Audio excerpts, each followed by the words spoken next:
Ég hef veru ætlað í lögfræði mjög lengi og svo hugmyndilega fæddist þegar ég fór að horfa á Boston Legal með mömmu fyrir ansi mörgum árum. Ég valdi lögfræði vegna þess að mér finnst spennandi að lögfræðin er út allt í samfélaginu, til dæmis bara að maður les fréttir. Þú þarft ekki að skrolla niður MBL nema bara einu sinni og þá sérðu eitthvað það sem reynir á einhver lögfræði álitaefni. Síðan tengist lögfræðin líka heimspeki og siðfræði. Laganám er krefjandi nám en það býður líka upp á fjölbreytta starfsmöguleika. Lögfræðin er skemmtileg fyrst og fremst út af því að viðfangsefni sem slíkt er skemmtilegt. Lögfræðin fjallar lög og reglur í samfélaginu, hvernig þær eru settar, hvernig þær eru skýrðar og hvernig á að leysa úr ágreiningi með ákveðnum lögfræðilegum aðferðum. Þetta viðfangsefni er mjög skemmtilegt og hefur mikil tengsl við það sem er að gerast í samfélaginu á hverjum tíma. Ég valdi Háskóla Íslands kannski fyrst og fremst af því að það lá svolítið beint við. Hann er þessi gamli rótgróni skóli og deildin búin að vera í fleiri tugi ára og það er mjög góður grunnur og þekking sem maður fær og svo er félagslífið alveg frábært. Og maður sá það strax og maður kom fyrst inn að hversu þéttur nemendahópurinn er og hversu mikið samfélag er í kringum lögfræðin í HÍ. Almenn lögfræði er í rauninni það fag innan lögfræðina sem að lítur að lögfræðilegum vinnubrögðum, í rauninni aðferðafræði lögfræðingsins. Þannig að því leyti til er almenna lögfræðin almenn, hún fjallar almennt vinnubrögð lögfræðinga og hún er líka ákveðið svona grundvallarfag vegna þess að allir lögfræðingar þurfa að tileinka sér almenna lögfræði, þurfa að vera svolítið færir í almennri lögfræði og þess vegna er þetta fag haft á fyrsta ári og gerð krafa í raun það að allir sem ætla hér að halda áfram námi við deildina séu búnir að læra almenna lögfræði og sýna að þeir kunni skila á henni. En kennararnir eru duglegir við að virkja nemendur, til dæmis með því að spyrja bara út í sal, en líka með því að bjóða okkur upp á að leysa verkefni í tíma. Stundum fáum við verkefni fyrirfram sem við fáum að leysa fyrirfram á bekkinn með nokkra daga fyrirvara og þá er það valkvætt hvort við viljum gera það.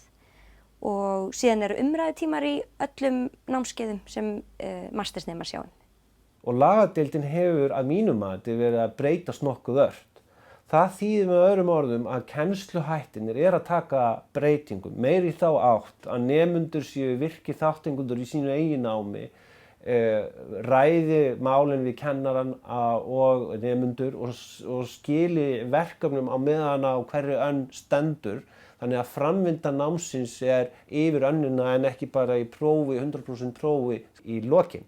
Lögbergsdómur er dómsalur í Lögbergi þar sem við fáum að æfa okkur að flytja mál og í fyrra til dæmis þá gerðum við verkefni í réttafari þar sem við fáum að æfa okkur í að annarkvort vera stefnandi eða stefndi í máli, flytja máli fyrir dómi, svo eru dómarar líka.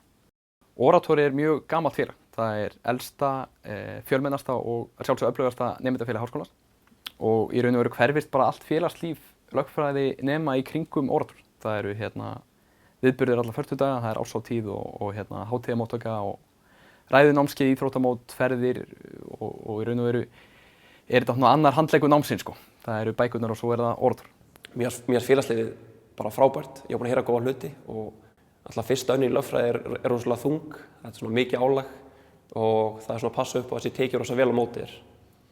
Það eru svona nýnemakynningar, þú farið svona mentor sem er bara þinn svona leiðbeinandi sem þú getur alltaf að leita til. Það er rosalega mikið af spurningum sem maður er með þegar maður er nýbyrjaður. Og þetta er rosalega gott fyrir nýnemanna þegar maður er að koma inn. En svo er félagslífið sjálft líka bara mjög öflugt. Ég er mjög sátt við það að hafa farið í lagadeildina og afla mér þessara menntunar.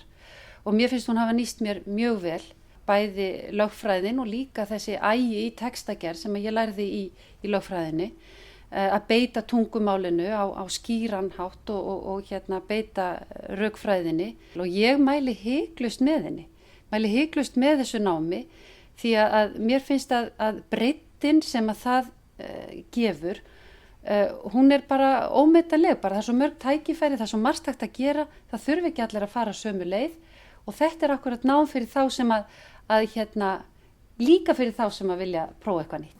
En þetta er náttúrulega fag sem að opnar mjög margar dyr, þannig að það er alls ekki þannig að fólk þurfa að vera ákveðið í því 20 ára gamalt að ætla sér að verða lögmaður eða eitthvað svoleiðis, flytja mál eða verja glæpamenn í réttarsal.